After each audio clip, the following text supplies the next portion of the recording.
우리 사랑하는 지역가 여러분, 오늘부터 마가복음을 이제 강해하려고 합니다. 복음서는 말 그대로 우리의 신앙에 대하여 복된 소식 가르쳐주고 그것을 통해서 우리의 구원의 확신을 일으키는 아주 중요한 서신입니다. 복음서를 통해서 예수 그리스도를 힘입은 우리의 구원 다시 한번 점검하는 시간이 되길 원하고, 또한 제3의 은혜와 구원의 확신을 가지는 그러한 시간이 되기를 원합니다. 각각의 복음서에는 그 기록 목적에 따라 예수님을 다른 이미지로 그렇게 기록하고 있습니다. 마태복음은 마태가 유대인들을 위해서 쓴 복음서입니다. 그렇기 때문에 유대인들이 기다리고 있던 다윗의 후손, 다시 왕이신 예수 그리스도에 대한 그런 기록을 이 마태복음이 하고 있고요. 마가복음은 헬라인들을 위한 복음입니다. 섬기는 종으로 오신 예수 그리스도를 기록하고 있습니다.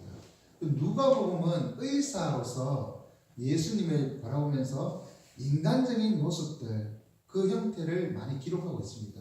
우시기도 하시고 이렇게 배고프시고 이러한 그 인간적인 그런 모습들을 잘 기록하고 있습니다. 그래서 인간으로 오신 예수 그리스도를 누가복음은 중점적으로 가르치고요. 요한은 태초에 말씀이 계시니라라고 하면서 이 말씀이 곧 하나님이시라고 이렇게 얘기하면서 말씀이 육신이 되었다라고 말씀하고 있습니다. 이것은 다시 말해서 요한은 하나님으로 오신 예수 그리스도를 우리에게 증거하고 있습니다. 각각의 기록의 특징들이 있는데요. 오늘은 저희들은 이제 마가복음을 통하여 우리를 섬기러 오신 예수 그리스도, 그 섬김의 그 예수 그리스도를 통하여 우리가 어떤 섬김을 받고 그리고 우리가 어떠한 은혜를 입었는지를 깨닫고 하나님께 감사하는 그런 신앙으로 다시 한번 점검하기를 원합니다. 먼저 마가는 복음서를 시작하면서 하나님의 아들 예수 그리스도의 복음의 시작이라고 하는 부분으로 시작하고 있습니다. 이 1장 1절은 흔히들 이 마가복음의 제목 같은 역할을 하는 아주 중요한 표제다 얘기를 하고 있습니다. 하지만 그런 표제 역할을 합니다만은 1장 1절로 문장이 끝나는 것이 아닙니다. 1장 2절과 문장이 계속 이어지고 있습니다. 한글 성경에는 복음의 시작이라고 하면서 문장이 끝나는 것처럼 보입니다만은 원어상에는 이 문장이 계속해서 이어져 갑니다. 문장이 이어져 가는 그 가운데 복음의 시작은 뭐냐? 그 다음 나타나는 세례 요한과 예수님의 그 등장들, 그것을 통해서 우리에게 복음의 시작들이 나타나고 있다는 것이죠. 그것을 통해서 복음의 시작의 그 모습, 그것을 통해 우리에게 어떠한 의미가 다가오는지 살펴보고 하나님의 은혜를 읽는 시간이 되기를 원합니다. 아멘. 먼저 복음의 시작이라고 말하면서 마가는 선지자 이사야의 글을 인용하면서 예언되었던 세례 요한이 맞다라는 것을 밝히고 있습니다. 그는 하나님의 사자로서 하나님의 앞서서 길을 예비하고 준비하는 자라 그렇게 얘기하고 있습니다. 그가 하나님의 사자로서 준비되어 온다라고 하는 것은 구약 성경에 많이 예언되어 있었습니다. 그런데 특별히 오늘 본문에는 이사야의 글에 그렇게 되어 있는데요. 그 2절에 있는 부분은 자세히 살펴보면 이 2절에 있는 부분은 말라기 선지자가 예언한 내용입니다. 말라기가 예언한 각주에 보시면 말라기 3장 1절이라고 되어 있는 성경을 보실 것입니다. 말라기는 구약의 마지막 성경입니다. 마지막 기록된 성경입니다. 구약에서 마지막으로 내 앞에서 나의 길을 준비할 나의 사자를 보내겠다. 여기에 본문에는 내 사자를 네 앞에 보내겠다라고 되어 있습니다만은 말라기는 내 사자를 내 앞에 보내겠다라고 되어 있습니다. 그것을 바꾼 것이죠. 그럼 네 앞에는 뭐겠습니까? 너는 하나님이라는 것을 말라기서를 통해서 알 수 있습니다. 하나님이신 예수 그리스도를 나타내는 것이죠. 그 앞서서 오는 준비하는 사자 말라기가 마지막으로 구약의 그 예언을 마치면서 하나님의 앞서서 예수 그리스도에 앞서서 사자를 보내야겠다. 그렇게 약속을 하고 마친다는 것이죠. 그것은 메시아를 기다리면서 메시아에 앞서서 올 사자를 기다리고 있는 이 유대 백성들에게 주는 메시지입니다. 그렇게 예언되었던 그 사자, 이 사자가 오면 곧 이어서 누가 온다고요? 하나님 오신다는 것이죠. 메시아가 오신다는 것입니다. 그것이 2절에 있는 그 말라기의 예언입니다. 곧 이어 3절에 강야에 외치는 자의 소리가 있어 라고 하는 거 보면 이사야 선지자의 글입니다. 이사야 40장 3절에 있는 내용입니다. 결국 이사야 40장 3절에 있는 말씀도 그가 강야에 외치는 자가 주의 길을 준비하는 것이죠. 예비하는 자입니다. 같은 의미로 주님 앞에서 와서 준비하기 때문에 굳이 말라기는 이렇게 얘기했고 이사야는 이렇게 얘기했다고 하지 않냐고 통틀어서 그냥 선지자 이사야의 글에라고 그렇게 기록하고 있습니다. 중요한 것은 이 세례 요한이 구약 성경에 예언되어 있었던 자라는 것이죠. 이사야와 말라기에. 그리고 이 세례 요한이 등장하는 것은 이제는 구약의 율법 시대가 끝나고 새로운 복음의 시대가 시작된 것이라 될 것이라는 것을 암시해주고 있습니다. 그 중요한 시기에 선지자를 통해서 예언되었던 이 세례 요한이 등장한 것입니다. 그가 와서 어떻게 주의 길을 준비할까요? 그는 강야에서 외치는 자로 살아갑니다. 그런데 그 외치는 그 일 가운데 하나가 세례를 베푸는 것이죠. 그런데 그의 세례를 사전에서는 이렇게 말합니다. 제사함을 받게 하는 회개의 세례라 이렇게 말하고 있습니다. 우리가 여기에서 오해하기 쉬운 게 제사함을 받게 하는 이라고 하는 단어가 오해할 수 있는 부분인데요. 세례를 받으면 제사함을 받는구나 그렇게 생각할 수 있습니다. 이것은 지극히 카톨릭적인 생각입니다. 이것은 복음입니다. 무조건 세례만 받으면 그냥 죄가 사라지는 것이 아닙니다. 그것은 오늘날에도 군부대에서 뭐 이렇게 초코파이 하나 주면서 세례 주잖아요. 그 세례가 효력이 있는 거 아니거든요. 구원은 믿음으로 받는 것입니다. 제사함의 은혜는 믿음으로 받는 것입니다. 세례를 받았다고 해서 되는 게 아닙니다. 여기에 있어요. 제사함을 받게 하는 회개라고 하는 것은 제사함을 위한 회개의 세례 또는 제사함에 관한 회개의 세례라고 이해해 그렇게 번역하는 것이 맞습니다. 그는 제사함을 받게 하기 위해서 다시 말해 제사함을 추구하기 위해서 사람들이 회개를 받도록 추구하는 것입니다. 촉구하는 것입니다. 그 말은 자신이 죄인이다. 나는 제사함의 은혜가 필요한 존재라고 여기고 하나님 앞에 죄를 자복하려고 그렇게 하는 것입니다. 그의 말을 들으니 온 유대와 예루살렘의 사람들이 나와 자기 죄를 자복하면서 회개하고 그에게 세례를 받습니다. 그렇다고 해서 죄가 없어지는 것이 아니라 요구의 핵심은 자기의 죄를 자복하고 나는 죄인이다. 그 고백인 것입니다. 그러한 죄의 고백, 죄의 자복, 이러한 죄의 자복은 결국 완전한 제사함의 은혜를 베풀어 줄 새로운 분이 필요하다는 것이죠. 지금 물로는 세례를 베푸지만 이것으로는 죄를 깨끗이 씻지 못합니다. 깨끗게 씻어주는 세례는 따로 있다는 것이죠. 그것은 바로 그가 얘기하고 있는 성령으로 세례를 베푸는 거예요. 물로 아무리 깨끗하게 해도 몸은 깨끗해질지 몰라도 결국 죄는 씻지 못하지만 자신이 죄인이라고 고백하고 자신의 죄를 앞에 자복하고 나오는 자에게 성령으로 세례를 베푸시면 그 성령으로 인하여 제사함의 은혜가 있다는 것이죠. 근데 이 제사함의 성령의 세례는 자신이 베푸는 게 아닙니다. 그 성령의 세례를 베풀 분이 자신의 뒤에 있다라고 가르쳐 주는 것입니다. 그것이 철저히 자신을 숨기고 자신의 뒤에 오실 예수 그리스도를 준비하는 자의 모습인 것이죠. 자신 뒤에 자기보다 더 능력 많으신 이가 오신다. 자신은 그의 신발끈 풀기도 감당하지 못하겠다. 그만큼 능력 많으신 분이 뒤에 오신다. 그것입니다. 자신은 숨기고 자신의 뒤에 오실 분을 증거하는 것이 바로 주의 길을 준비하는 자의 모습인 것이죠. 아멘. 그는 그 말 한마디에 온 유대에서 하루가 멀다 않고 아니 며칠이 걸려서 세례를 받으러 강가에 나왔습니다. 예루살렘 사람들이 그 도시 사람들이 예루살렘이 높은 산 속에 있거든요.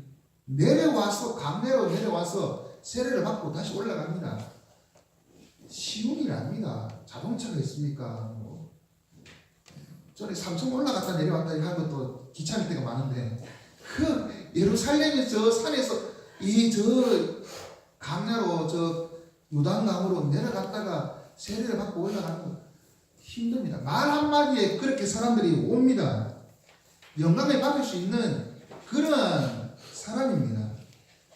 하지만 자신은 철저히 영광을 받지 않습니다. 오직 하나님께만 영광을 돌립니다. 예수 그리스도가 영광을 받으시도록 그렇게 예수 그리스도를 전하고 있습니다.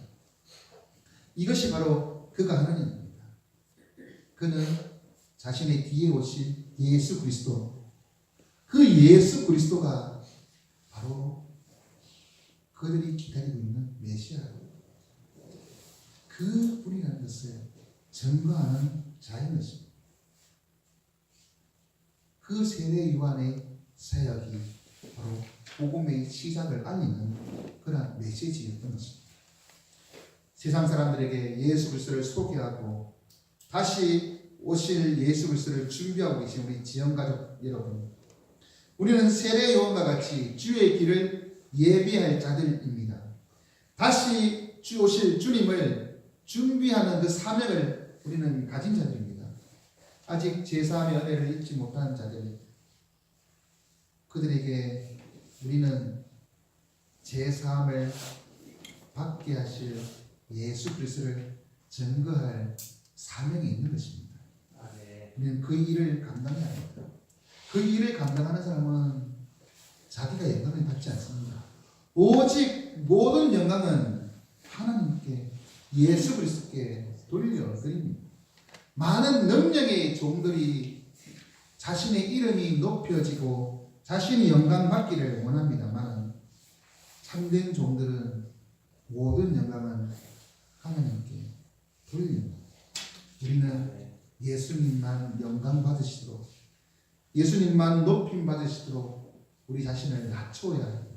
아멘. 그것이 다른 사람에게 복음이 전거되는 아주 기본적인 요소입니다. 그런 주님의 길을 준비하는 우리 성도들이 되시기 바랍니다. 아멘. 그런데 이렇게 세례 요한이 준비하고 증언한 자신보다 더 능력이 많으신 그이가 바로 예수 그리스도 아닙니까? 그 예수 그리스도는 어떤 분이십니까? 세례 요한 이후로 마가는 예수님의 등장을 소개하고 있습니다. 9절에 그때 예수님이 갈릴리 나사렛으로부터 요단강으로 오십니다. 그리고는 세례 요한에게 세례를 받으시는 그러한 장면이 등장하고 있습니다. 세례 요한은 분명히 자신은 그의 신발끈을 풀기도 감당하지 못할 그런 능력이 많으신 분이라고 얘기했는데 그에게 세례를 베푸는 자가 된 것입니다. 왜 그럴까요? 주님은 겸손히 섬기시는 분이심을 이 사건에서 분명하게 보여주고 있습니다. 아무런 죄가 없으신 분이 그 왜 세례 요한의 세례, 제사함에 관한 이 회개의 세례를 받아야 할 이유가 뭘까요? 이것은 자신의 죄를 자복하면서 받는 회개인 그 세례입니다.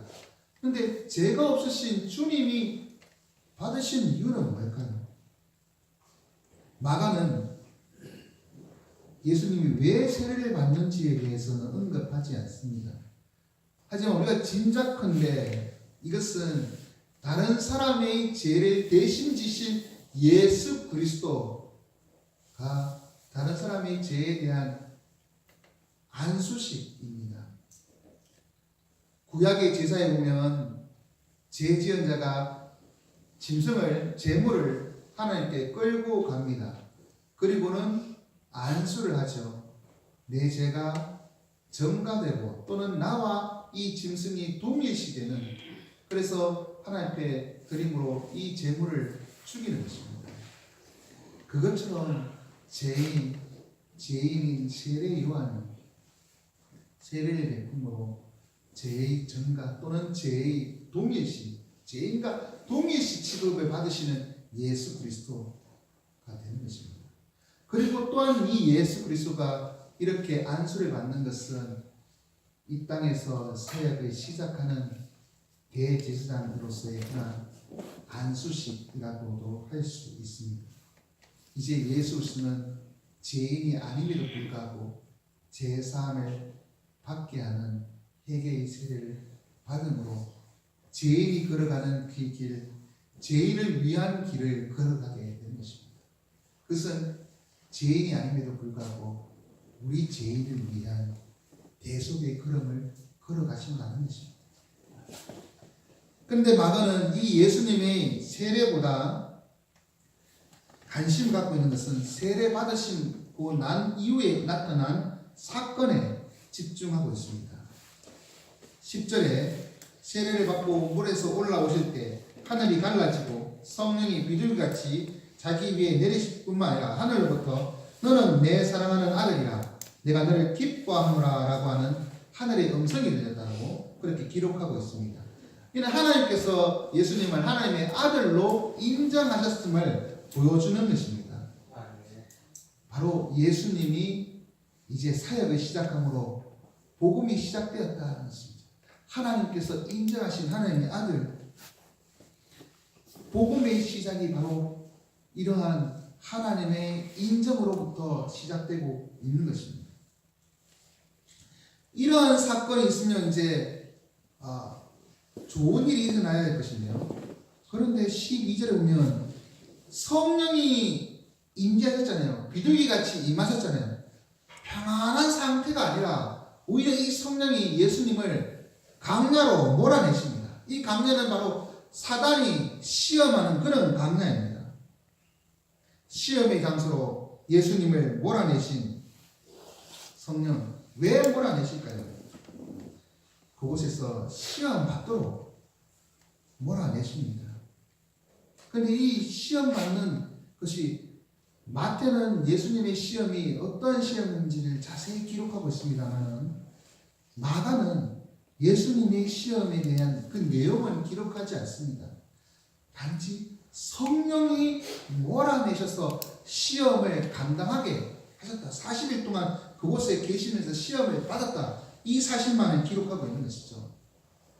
이것을 통해서 우리에게 보여주고자 하는 것은 예수님이 그 강야에 있을 때 특별히 언급하고 있는 내용을 보십시오. 들짐승과 함께 계시다. 그 이미지를 생각해 보십시오.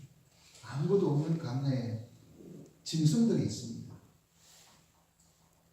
그리고 천사들이 수종들더라 얘기하면서 이 모습은 마치 상황은 다릅니다만 하나님이 천지를 창조하시고 아담을 지으시 그 아담이 눈 떠서 바라봤을 그 상황입니다. 물론 아담이 바라봤을 에덴 동산이잖아요. 과일이 많이 날고 그런 참 풍성한 생명이 있는 곳입니다. 하지만 그가 보는 것은 온갖 짐승들입니다. 그리고 하나님, 천사들, 그러한 존재들을 보는 것이죠. 그곳에서 아담은 사단의 시험을 받습니다. 사탄의 시험 받아 결국 무너진 것이죠. 사탄의 시험은 아주 간단한 거 아닙니까? 먹는 것, 선악과 두고 시험하는 것입니다. 예수님이 40일 동안 시험 받는 내용이 마태복음에 있습니다. 누가복음하고 보면 돌이 떡덩이 되라 먹는 걸로 시험합니다. 사탄이 아담에게 하나님의 말씀을 가지고 말씀이 흔들리게끔 그렇게 시험합니다. 정령 죽이라 했던 그 말씀은 그 말씀 죽지 않는다. 그렇게 시험합니다. 예수님의 시험에서도 떨어지면 천사들이 받을 것이다. 그렇게 말씀합니다. 하나님의 시험, 말씀에 대한 시험. 근데 그것도 에덴 동산, 그리고 성전에서, 그리고 마지막 천하의 영광을 다 보여주면서 절을 하면 주겠다. 그러한 하나님 자신의 것이냐 그렇게 시험하는 그 예수님의 시험과 하나님처럼 될 수 있다라고 하는 아담의 그 시험, 그의 유사한 형태로 되어 있다는 것이죠.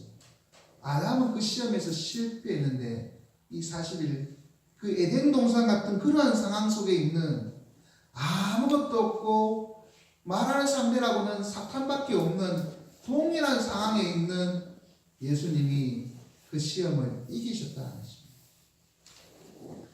바로 이 시험, 그 시험을 이기심으로 새롭게 이제 우리를 위한 복음, 그 길을 가게 하시는 것임을 보여주고 있습니다. 우리를 위하여 이 땅에 오신 예수 그리스도를 믿는 이 지연가족 여러분, 주님은 여러분에게 어떤 의미로 다가오고 있습니까?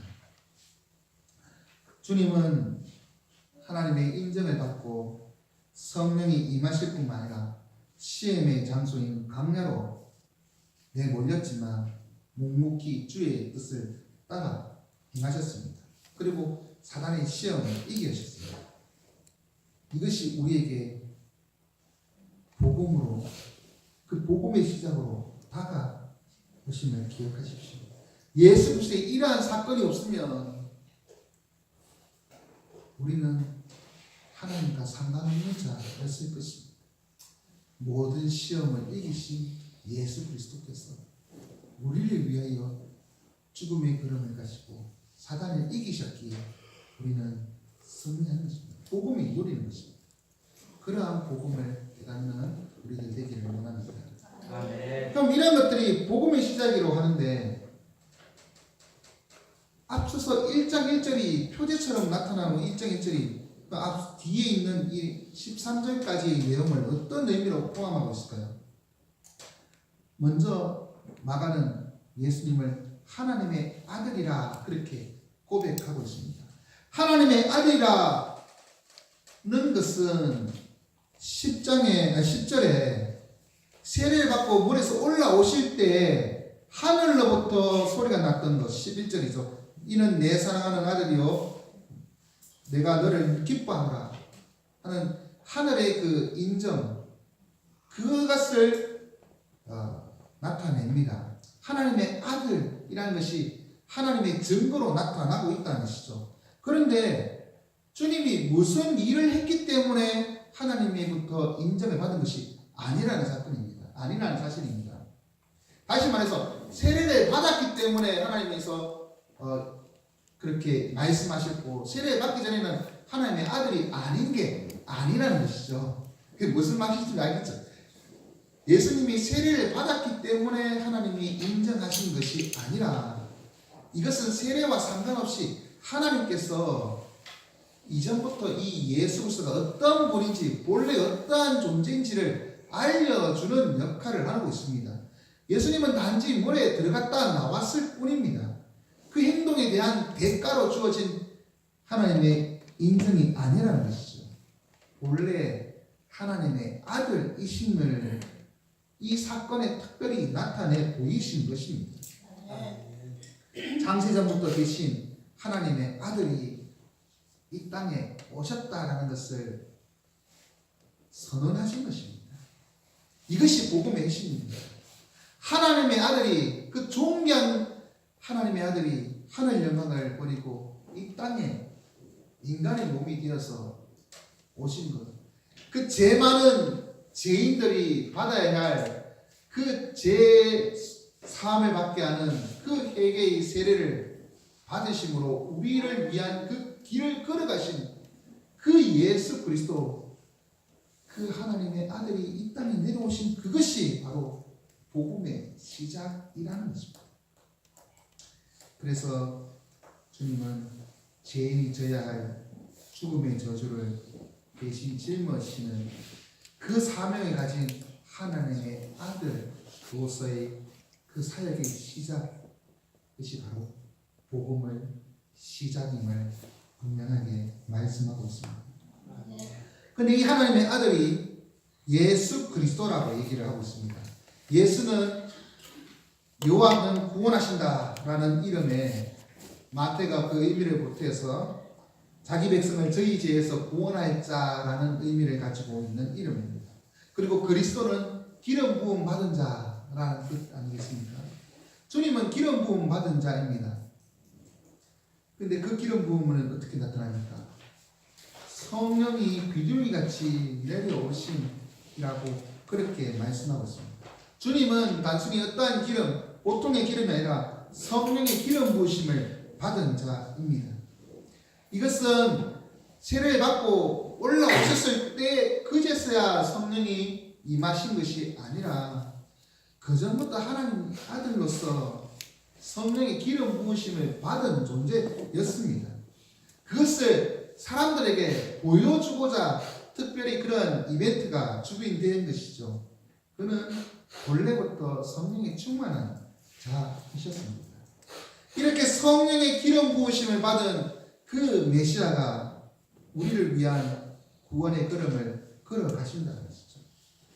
성령의 기름 부음을 받으시고 강야로 시험 받으러 내몰리시는 주님, 우리를 위하여 십자가를 지시는 그 대속의 주의 길로 내몰리시는 주님, 그것이 바로 우리를 위한 복음의 시작인 것입니다.